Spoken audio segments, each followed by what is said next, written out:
want to talk about honeybees, the beekeeper himself has been describing me for this presentation, so he's here also.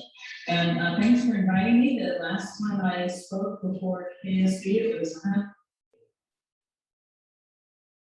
100% virtual, so I can't tell you the pleasure it is to see some of you in the room, and some of you are still on virtual, but that's okay.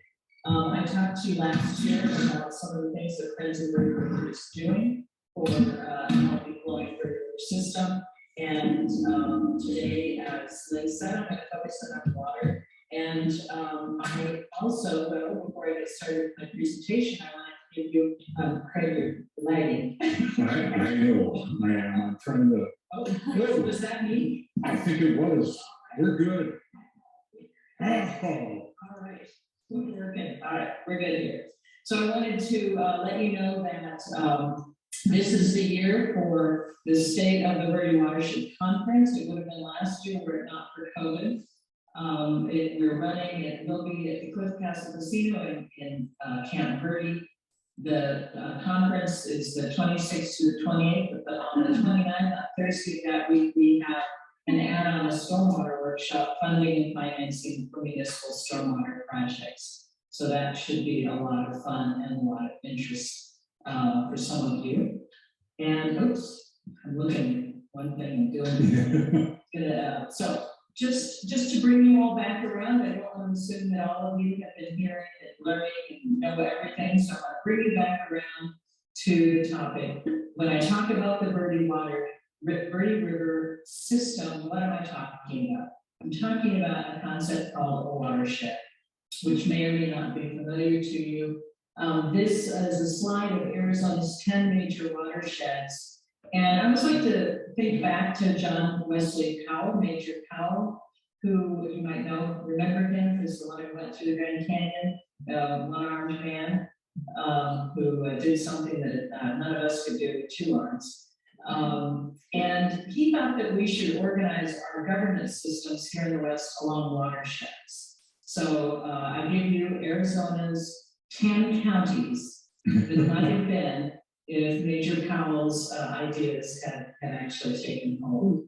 But this is the close-up of the Verde watershed. It is about 6% of Arizona's land area, so it's quite large. This is the area that we focus on when we're talking about the Verde River system. And one other thing I want to point out in this slide is that you can see that, I even have a little pointer, that the Verde itself flows into the Salt River, and that is part of the larger Gila watershed system in Arizona, which used to flow all the way to the Colorado River. So we are in the Colorado River basin. And Arizona, of course, almost all of Arizona is part of the Colorado River basin. So the place we call the Verde is not just that, like I said, 6% of Arizona's land area with a beautiful river flowing through it. There's also 13 cities that call the watershed home. 7 of them are completely within the watershed: Chino Valley, Sedona, Jerome, Clarkdale, Cottonwood, Camp Verde, and then the other 6 are partially in the watershed. It extends all the way up to beyond Seligman, down to Phoenix, over to Payson and Prescott. So quite a large area. It also encompasses, or is parts of rather, 4 counties. We all think about Yavapai County, and we know because we're in Sedona that Coconino County also is real nearby. But Pima and Maricopa County are, it is Gila and Maricopa County are down in the southern end of the watershed. So 4 counties, 6 Indian tribes or nations, 4 national forests, 13 wilderness areas. It's quite an important area for the state of Arizona. The highest point in the watershed is Humphreys Peak. The lowest point in the watershed, around 1,323 foot elevation, is where the Verde meets the Salt River down in the Phoenix area. This is, of course, ancient land, sacred and culturally significant to the tribes and Indian nations that have been living here since time immemorial. The lush, low-water valleys have been inhabited for millennia. It's also of national significance because we have the only two wild and scenic rivers in all of Arizona, the Lower Verde and Fossil Creek. And of course, those rivers, these rivers, the fact that we have this lovely flowing river means that this is also the best place in Arizona for native fish. We have the highest density and greatest diversity of native fishes in Arizona. The round-tailed chub on the left of your screen, the Gila trout on the right. The Gila were quite rare. It's one of Arizona's two native trout. They were quite rare until Game and Fish started stocking them throughout the watershed. And now they're relatively common in Upper Oak Creek and East Verde. And of course, outdoor recreation fuels our economy, not just here, but in also all of Arizona. It's these are $13.5 billion industry. This is from about 2014-15 numbers, probably even a lot higher, because you know what has happened with COVID is more and more people have been turning to outdoor recreation when they couldn't do things indoor. But in addition to outdoor recreation, this is also an area that has working lands. Farming and ranching is still important, still very much important in the Verde. And this is an example of Rancho Tres Cruces, which is one of our river-friendly farms and ranches, meaning that they undertake different practices that support the river itself and the land. And I'll talk a little bit about that later. And we're also in the process of certifying Hauser and Hauser, which again is one of our they are our major farm family here with the most lands under cultivation. And their work goes a long way towards supporting the herd. But then there's wine. How many people like to drink wine? People come here for the wine. Arizona, or the Verde Valley, recently became an American viticultural area. And so it has recognition nationally as an important wine growing region. And the other day I was in Cottonwood and I saw one of those TAUK, TAUCK, that tour company. I saw a TAUK tour bus on the road and it turned left into Cottonwood instead of turning right to go to Sedona. I was amazed. Coming here for wine tasting, coming to Cottonwood for wine tasting. So it's really putting this region on the map. A lot of the work we do is very important for birds. You probably know that we have American bald eagles in the Verde. The entire population of this, the entire southwestern population of the American bald eagle live in Arizona. So pretty special place we have here. 16 of the known 42 nesting sites of bald eagles are on the Verde River.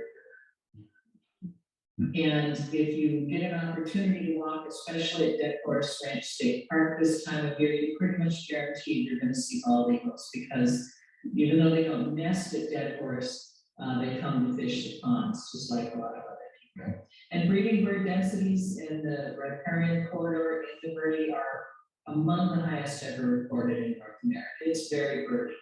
And of course, we've got the Verde Nature Festival this month that's starting in a week, actually a week from today.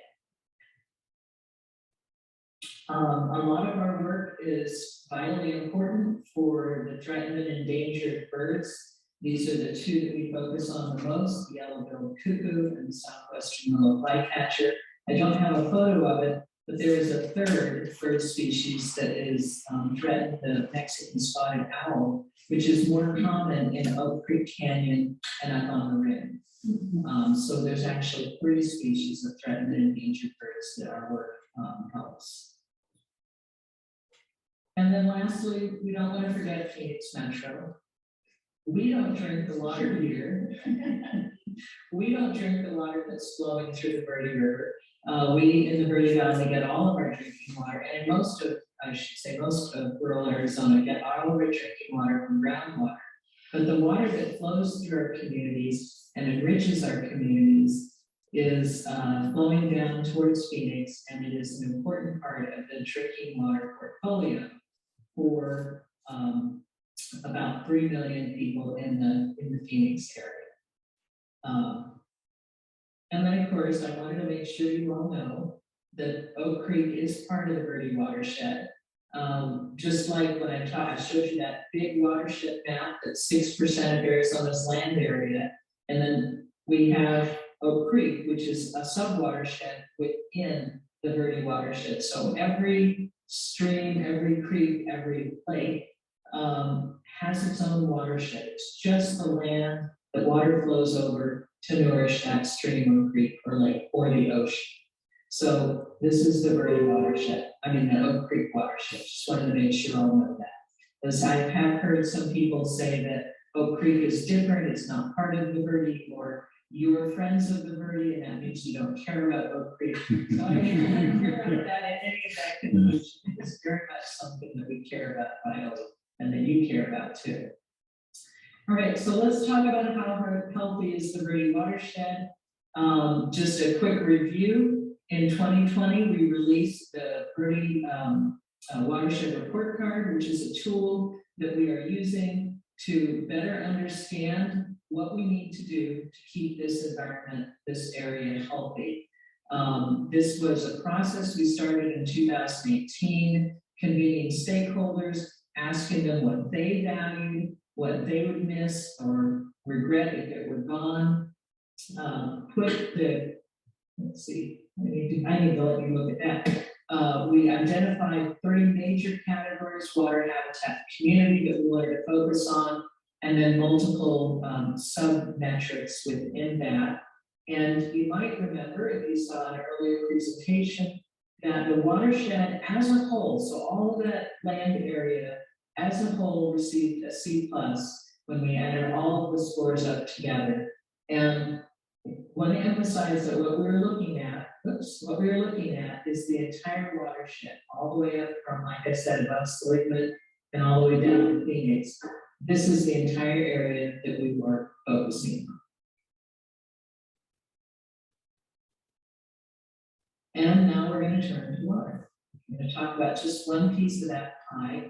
And I love this quote, not because it's a happy quote, but because it really encapsulates from UN, from the United Nations. It really encapsulates why water is so important to us and why with climate change, water really takes a high priority. Climate change adaptation is mainly about water. This is how climate change is going to impact most of our lives, and not just us, everyone else who is living. So let's focus on water for the next however long you can bother listen to. You can stand and listen to me. All right, so let's look just at that piece of the pie on the chart.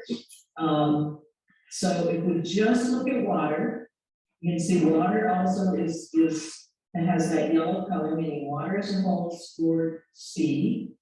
And then you see the next categories: quality, quantity, and management. You'll see the quality scored a B, quantity scored a D, and management scored a C. And then you look at this map over here, and you'll see that on this map, everywhere in the watershed, except for the very bottom part of the watershed as you get down towards Phoenix, the water score is a C overall.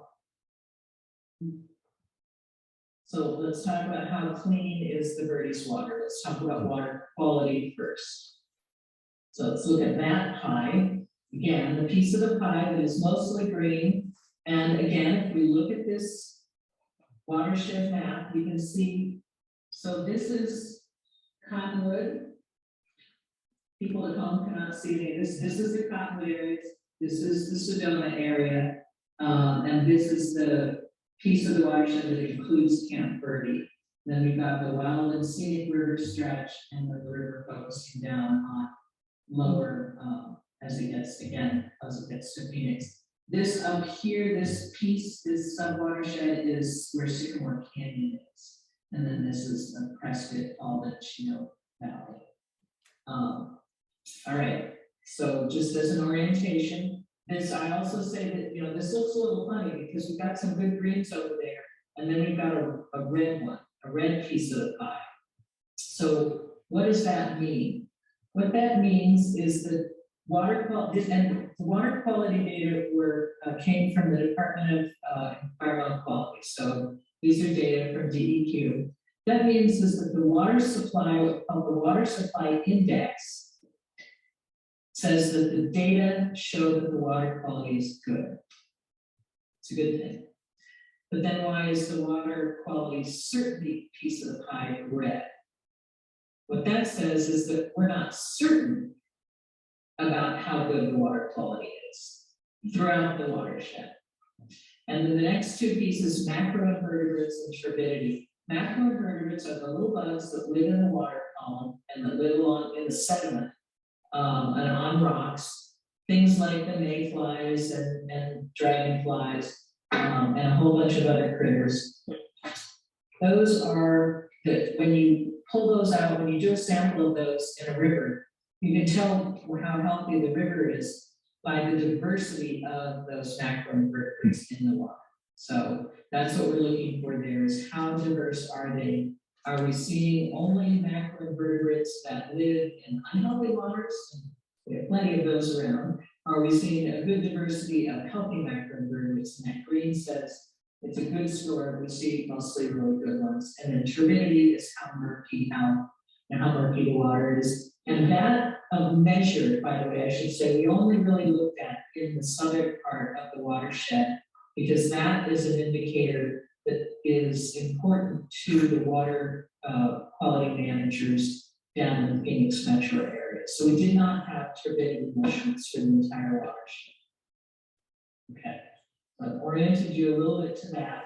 Let me show you, this is a graph or a figure that shows you a little bit about why that water quality certainty score was red.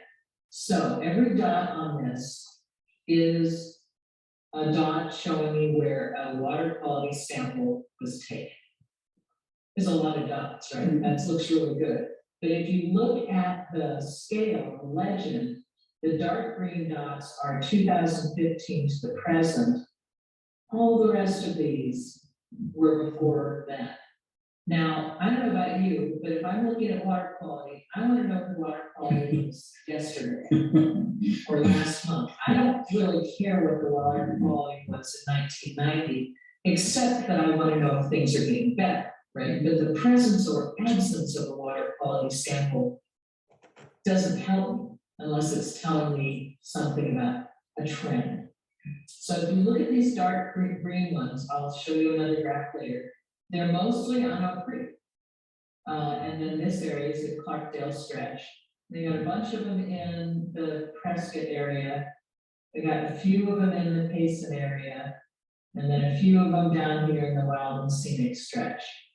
But most of the sampling is done at Oak Creek, and for very good reason. Because Oak Creek is a non-attainment creek for the presence of E. coli. The bug that tells the bacterium that tells us whether or not water is safe to consume, safe to have body contact with. So this is a current map. This is a map that shows just the samples that were collected in 2020 and 2021. And instead of these dots being the dates of when samples were collected, these colored dots instead are showing you who does the sampling. Because the situation that we have here in Arizona is that almost all of the water quality samples are taken by volunteers. The state does not pay people to take water quality samples. And so what you see here is Verde River Institute. Then you see ADEQ Ron Tiller. So those are the samples taken by ADEQ. All the rest of these are volunteers. So Friends of the Verde River, Oak Creek Watershed Council, Sierra Club, a group called AZ Water Dogs. The Forest Service does some sampling. I forgot to ask what GLEC is, so my apology, I'm not sure who that is. Sierra Club again, Arizona Water Sentinels, another volunteer group, and so on. Slide Rock State Park, that is the state of Arizona, and Sierra Club. So again, what you see is there's a lot of water quality sampling going on along Oak Creek, all the way down to the confluence. A lot of water quality sampling going on in the Clarkdale stretch of the Verde River. That's the Verde River Institute. And then not very many dots on the rest of the way down. There's this one group is Pink Group, the Forest Service, they're doing some sampling here, a little bit of sampling there. So all those dots you saw on the prior graph, if I can go back, all those dots you saw on the prior graph, most of those places are not being sampled currently.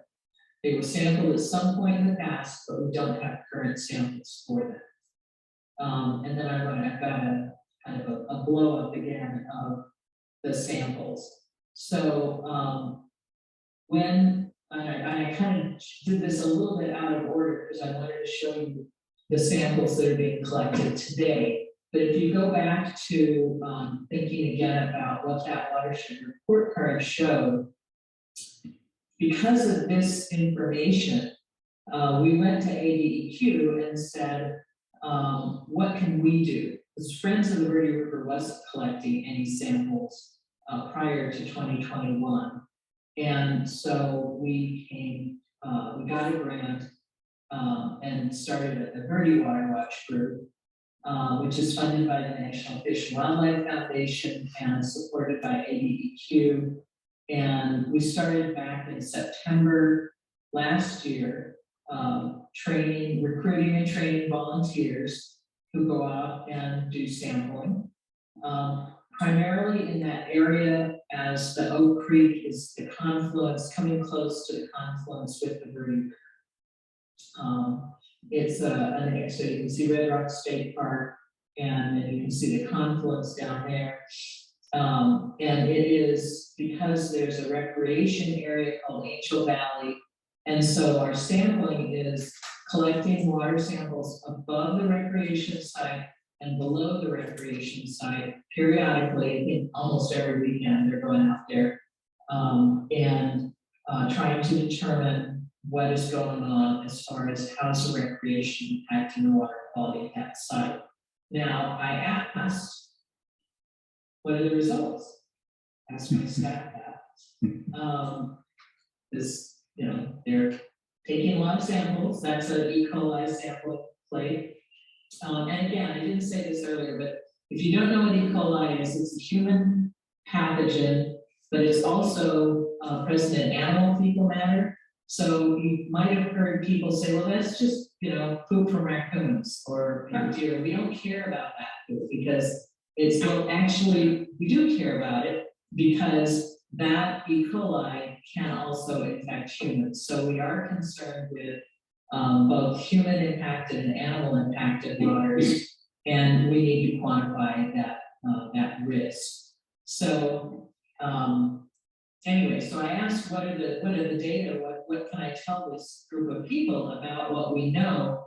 And the answer I got back was, we're still in the data collection mode. We don't have enough data to tell you the analysis, but we have seen some differences. Increased contamination below recreation sites is higher than above, but we probably will wait to release results until we have a full year of sampling data. Sometimes if you're on Doug Van Gossig with Verde River Institute, if you're on his email list, he sometimes will send out if he gets high results. I don't know if Oak Creek Watershed Council does that. Have any of you received alerts or notices from them? No? Okay. So that's one of the things that we're working on, is putting together a comprehensive monitoring program for the Verde watershed that will include making sure that we get the right places throughout the watershed sampled. So we want to know basically where are the places that people are recreating in the river, And those are the places that we want to sample for E. coli. And then there's other places where we may want to sample for other reasons. Perhaps you want to sample in wilderness areas to ensure that the water quality is not degrading. So there's various reasons, management reasons, why we want to sample in different places. And then we'll develop a reporting mechanism so that people can be better informed about the water quality. So that's kind of the point of this work. And I also want to remind you, though, that when we think about, you go out and do trash pickups, we often think of, and this is something that KC is known for, we often think about trash as just something that's unsightly. But in fact, trash itself carries the potential to bring diseases and spread E. coli into the water. As trash moves into the river, it can become an actual physical substrate for bugs like E. coli to grow on, and you'll have longer residence time in the river because of that. So trash itself is something that is a problem in the river. And so don't forget trash in the river. And when you are doing a litter pickup, remember, you're not just clearing the roadways, you're also keeping that trash out of the streams. All right, I'm going to turn to the next topic, which is base flow. This is what we all worry about, right? We worry about our groundwater wells too. But we also worry about, is the river going to have water in it? Is it going to have water year round in it, which is even more important? Intermittent streams are lovely. Streams that only flow part of the year, but they don't support fish, they don't support river otters, they don't support good riparian habitat. So we want our rivers to flow year round, as they do now. So let's talk about that piece of the pie. Very different situation for water quality. A lot more of those red or orange areas, a lot more poor water conditions. You'll notice two parts of this map are gray, the lower Verde and the upper Verde, because there's not a lot of flowing river up there. And there's even less of it every year because of the impact of groundwater pumping on the Big Chino Basin, the Little Chino Basin that supply the upper Verde with most of its base flow.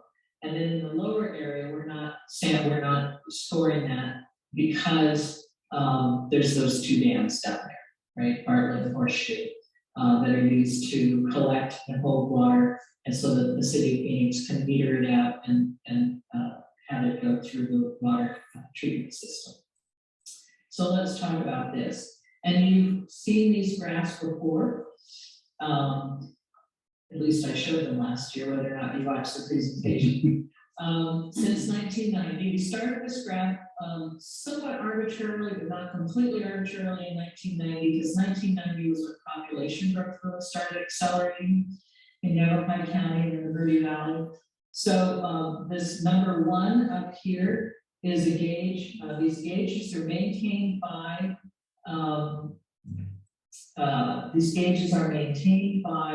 the USGS. So did I advance this accidentally? I think I did. Yeah, there we go. These gauges are maintained by USGS. So there's one at the top in the upper Verde that reflects mostly declines in the river flow, again, from groundwater pumping in the upper Verde. And you can see that was about a 34% decline in that 30-year time period. And then in the lower Verde, yes, this 0.2 below Camp Verde, that gauge had an even greater decline, but much more variation. On each one of those dots is a year. So you see there's a lot of variation, but a much greater overall decline, 41%. So that's a best fit line to those dots. And what that means is that even though we're sampling in June, and why do we sample in June? Lowest, it's when it's the lowest flow, because when the rains are over, snow melt is over, and summer monsoons haven't started yet. Okay, so that's why we do June, when it's flowing the least. But what amount of rain there is, and what amount of snowmelt there is going to influence, one of the big influences on these June low flow, which is farming and irrigation, and the removal of water from the river for irrigation. So irrigation ditches are places where people have a right, a historic right, to take water out of the Verde to use for irrigation. So how much water they take is going to depend on how hot it is, how wet it was during those winter rains, how much snowmelt there is. So there's going to be a lot of variability, but overall, our warming climate, there's been more and more use of the Verde. Okay, so let's move on to a hotter, drier climate. Sorry, little listener. My illustration of a hotter, drier climate. Probably took this picture in Sedona, didn't color it. Last year, I brought this slide to you. This is from a paper published in 2018 that compared the period 2000 to 2018 to the most severe 19-year periods of mega droughts. And this was the paper that said this current mega drought could be one of the worst in history, or in history. So we're not in a good shape here. But what happened since? Well, there's been an update. It was a short note in Nature Climate Change that basically said that the following years after that paper was published have confirmed that the drought is continuing, this mega drought is continuing, and it's what is the driest 22-year period says at least the year 800. All right. I also, one of the other things I look at when I'm thinking about drought is the U.S. Drought Monitor. I don't know if any of you have ever found that website, and I go to it all the time. And this was the situation a year ago. And as dark red colors are exceptional drought, but every color on this graph is representative of drought. So this was a year ago. And this is this year, same week. It looks pretty good, doesn't it? The colors are a lot lighter. Not really, we're still in drought. So the colors, this is called shifting baseline. In our minds, we think, if that was really bad, then this must be better. No, we're still in drought. It's still pretty bad. The other thing that struck me as I looked at this is look at the Northwest and the North. You see a lot of areas that weren't in drought this time last year. All those white areas weren't in drought this time last year, and it's much worse. There's a lot fewer areas, a lot less land area that isn't in drought at all.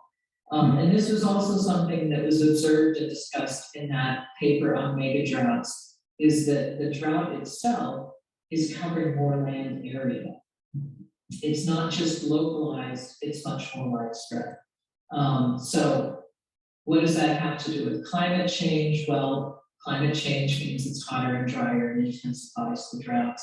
And just as a reminder, Arizona, if you didn't know this already, is the 4th driest state in the US. At least we aren't the driest state, but the 4th, that's Nevada, they're the driest state. And Arizona's the 4th driest. So this is a big concern. It's a bad drought in an already dry area, and that's going to affect river flow. Well, what about population? We always talk about population, and that's one of our things, right? We talk about climate change, we talk about drought, we talk about a growing population. And last year I showed you this graph showing that in Arizona, from 1950 to 218, it increased by over 800%. So one of the most popular places for people to live.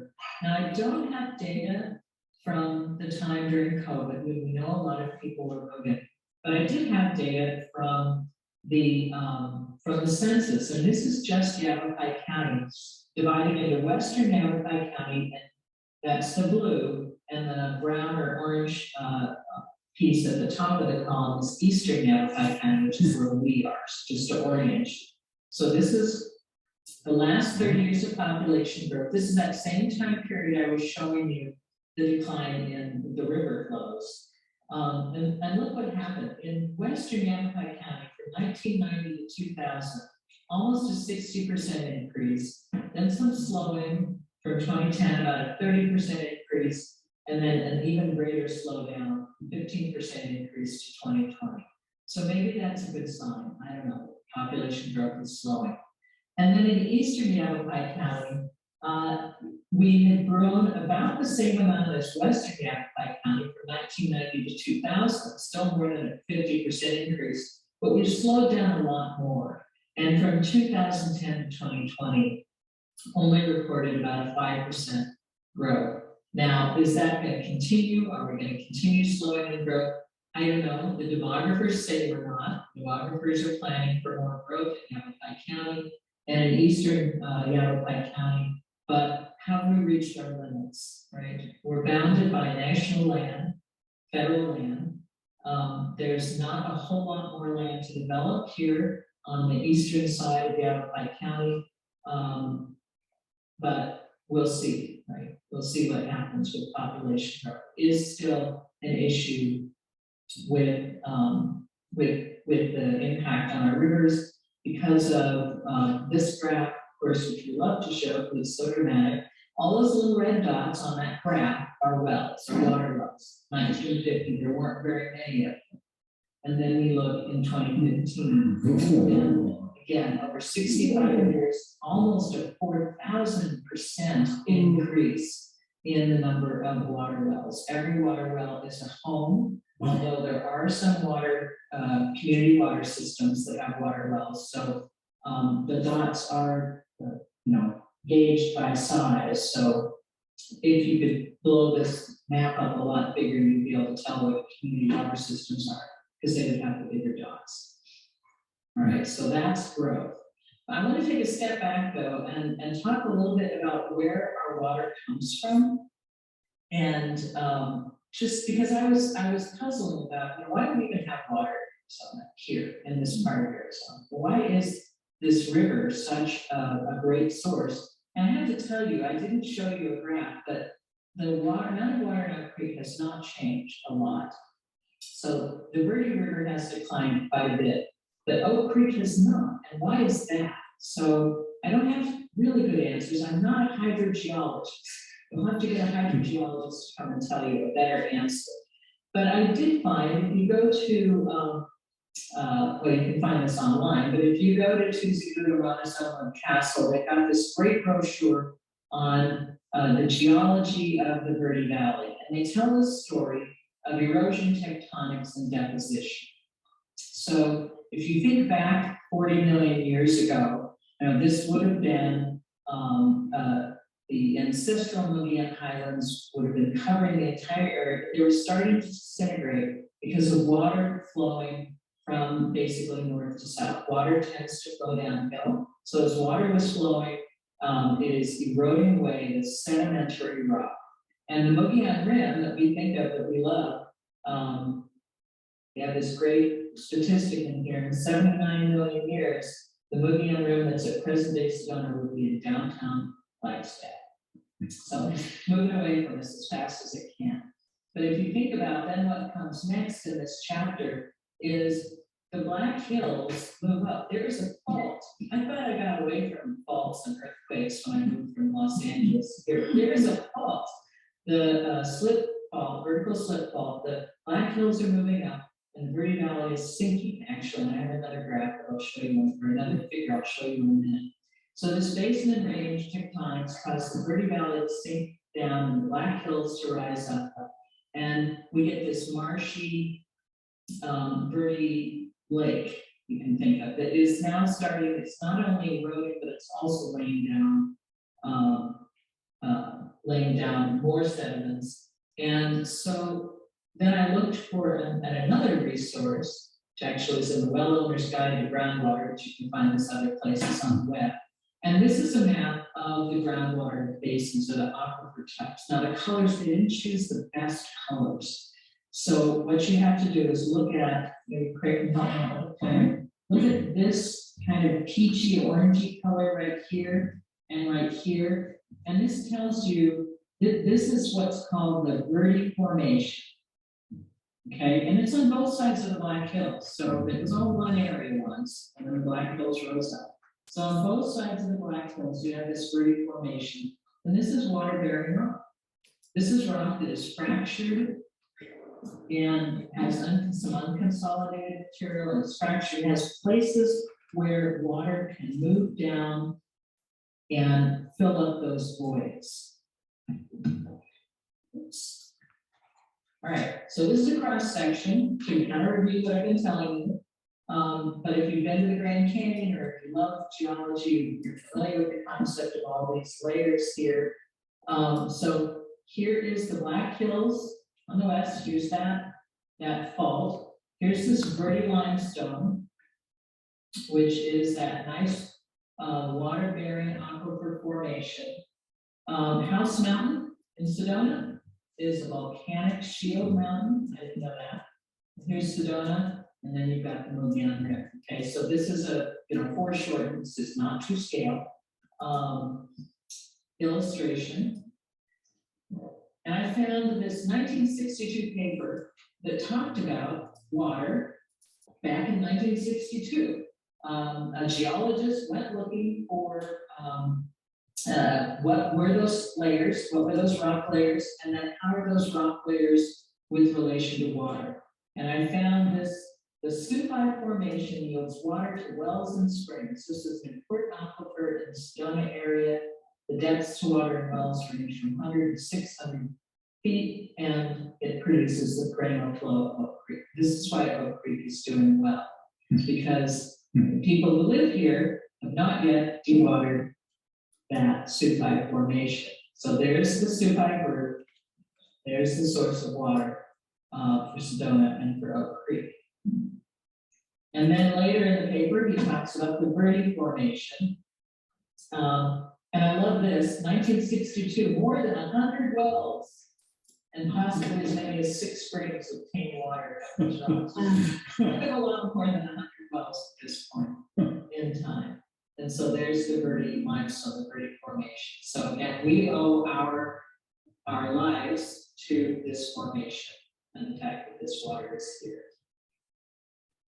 Let's see. All right, so let me just quickly move on to water management. That's the third of the pieces of the pie. And this pie looks even more different. There's even more gray areas here that we didn't score, because this is really about where people are living. How are our water managers taking care of surface water? The rivers is surface water. How are they taking care of groundwater? We could not score groundwater. We're going to release that this year, but we did score surface water. And this area, Cottonwood, Sedona, got a D, poor score. This area that includes the Camp Verde area got a C. And then Phoenix, the only other place that we scored a B.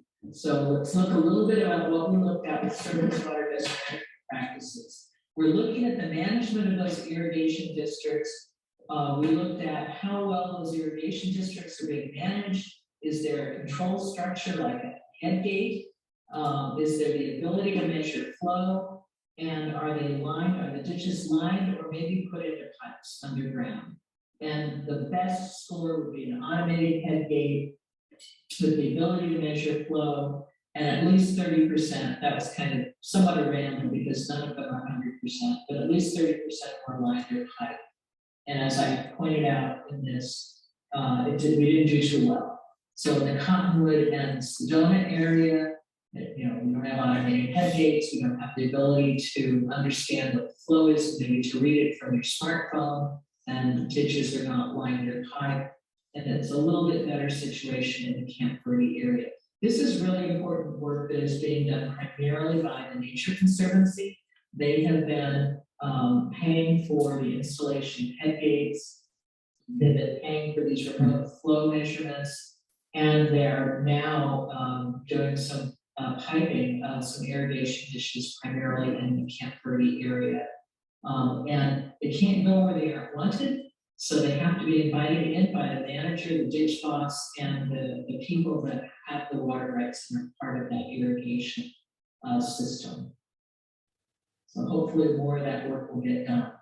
And that is actually work that will improve that score. The more of that that's done, I expect that the score in the Camp Verde area will be higher, much higher, maybe B even by 2025, who knows about Sedona and with that. So as I said, groundwater best management practices, we didn't have the time or the ability or money to score it. We have since done that, but I can't give you a score. We haven't issued it yet, we haven't finished it yet. But we've done the scoring. What we did is we looked at community water systems, which are taking their water from groundwater, and looking at their annual water reports to see what they have been reporting or not reporting for that matter.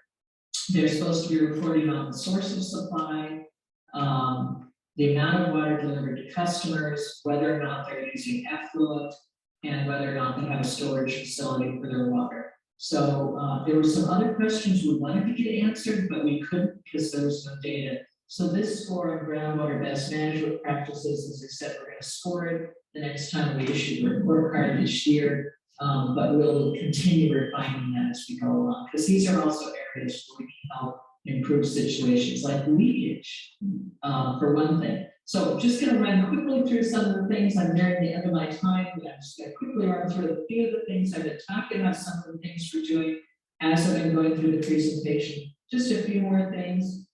We have a roadmap. That is one of the things we're doing collaboratively. Is in our mission statement for a reason. We work with other organizations, in this case, a roadmap that has been created and endorsed by a local nonprofit and 2 global nonprofit organizations, pretty powerful, but we work with a whole heck of a lot. This is the logo soup. I can have many slides here, many more logos, just like you all do. We work with a lot of different people, but I just wanted to illustrate that collaborative nature. And I also talked about the Verde River Exchange with you all, where we are incentivizing, we are paying people who have water rights to irrigate. We're paying them to leave their water in the river. How do we fund that program? We take the amount of water that they have, that they're not taking out of the river. Let's say it's 2 acre feet that they're not taking out of the river. And we divide that up into half-acre allocations, and then we can sell, quote unquote, sell what's called a water offset credit, which is not a right to do anything. It's a feel-good thing. We sell to folks that use a lot of water, that want to know that they're doing the right thing for the river. And for the first time, we sold some water offset credits in even smaller quantities than half an acre, but to some homeowners. I got to buy a water offset credit this year to offset the water we use on our orchard in Concord. So hopefully we'll continue doing that. In 1919, the newspaper Arizona Public did an article about it. It said we saved almost 10 million gallons. It's up to 24 now. Slow down, puddle, and sink. We need to put water back into our aquifers. This was the first project we did. And what does that have to do with the river, by the way? Well, the river gets water from the aquifers. That's one of the river's sources. So the more water we can put in the aquifer, not only will we have it to pull out and drink later on, but it's also a source of the river. So Rio Verde Plaza in Camp Verde was doing a remodel of their building. They had a big parking lot, and they wanted to solve multiple problems at once. They wanted to be a good team. They wanted to collect that water, detain it, slow it down, allow it to soak into the ground, which also solves the problem of flooding downstream, and it solves the problem of water pollution. Because you know that as water flows over a parking lot, it picks up oil and grease, it picks up metals, cars emit zinc and copper, especially through just the natural process of erosion as parts wear down on brake pads and tires. So anyway, we installed these stormwater retention basins, and those capture the water and protects the neighborhood and keeps the rivers clean. We adopted River Friendly Living, which I did talk to you about last year. It's a program that rewards people for doing the right thing for the river. 4 areas: sustainable water, clean water, healthy land, connected and supportive communities. We have a series of benchmarks or metrics that you can check off that you're doing these things in each of those 4 areas, and you can be certified as river friendly, as a homeowner, as a business person, agriculture, new builds and developments, and ultimately communities. We don't have the certification finished yet, but we will soon. And look at that happy family.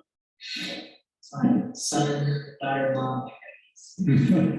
Some of the things that you can do to be river friendly: install cisterns, collect the water off of your roof, and then use that water to irrigate your garden or lawn. You can also slow down the water as it's moving across your landscape and keep it on your property. You don't have to build a big retention basin with a bunch of rocks, and that would look really ugly. We're not going to do that on our property. I'm sorry, you're going to sell me on that.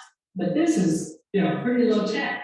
Just create some bumps in the ground that slows the water down as it flows over your property. If you create a series of those, then when one of them breaks, it'll be slower when it hits the next one. And maybe the next one breaks because the water's still going too fast, and it's got a third one it runs up against. Finally, it's going slow enough that it won't break through.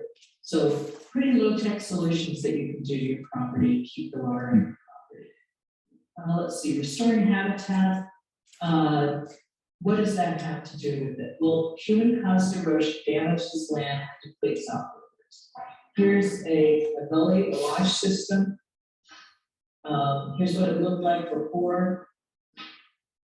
Put a bunch of rocks in. These are called one rock dams and Zuni goals. Again, the goal is just to slow that water down. We don't have to do it all in 1 year, but the first year, look, we've already got a lot more soil there. So we're replenishing the soil, allowing plants to grow, slowing the water down. And you have to keep doing that over and over again until you raise the level of the land back up. Okay, river otters. We're doing this all for river otters, right? We're doing this all for people. And I want to thank all of you. Our board of directors thanks you. Our staff thanks you. You guys do important work. So I want to thank all of you who are members of Keep Sedona Beautiful and all of you who are supporters and friends of the Verde River. We thank you for the work you do. And we want to have a flowing Verde River forever, which means healthy rivers and creeks and healthy people, healthy communities, healthy wildlife. Thank you.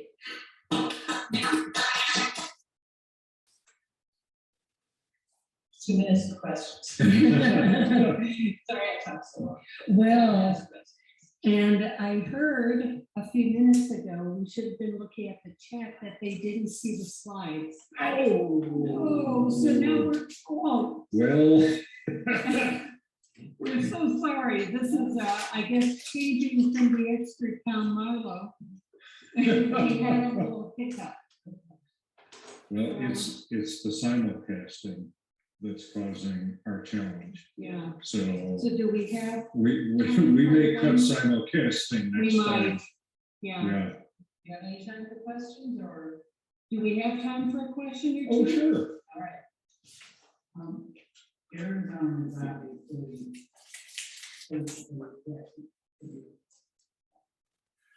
why can't we get a law passed that states houses should not be having grass? Why can't we go to a desert environment? Yeah, that's one of those existential questions that goes directly back to the number of people that voted and the number of people that are elected to office, and have to change the system. I'm sorry, but let me challenge one thing you said. Yes, Arizona is a very dry state. It's not a desert everywhere, so you may not want to have a statewide law, but certainly Tucson does not have a whole lot of grass. They have incentivized and they have laws that prevent people from growing grass in their front yards. Phoenix is moving into that direction. Until this last year, they did not even have a water conservation department. They do now. They stole my employee. Yes. They stole Dr. Max Wilson from us to run the water conservation department in water. Anyway, he's doing that. They're actually taking that a lot more seriously now. So I think that the metro areas and the Sahara Desert especially are seeing the light. Up here, we get a little more water, and we have a little more flexibility in what we do, but still we want people to use as much shade as tall and landscape. Yes, and repeat the question. Okay. that was why why can't we have a law that forbids grass being grown? That was the question. When you were talking about population growth, putting that in some sort of relation to groundwater levels, do you or do the data include the tourism population? Right. Because that can be more than the resident. Right. Most likely it's more than the resident. Repeat the Right, so question. the question is, how does tourism impact those population numbers? What are the tourist days, I guess?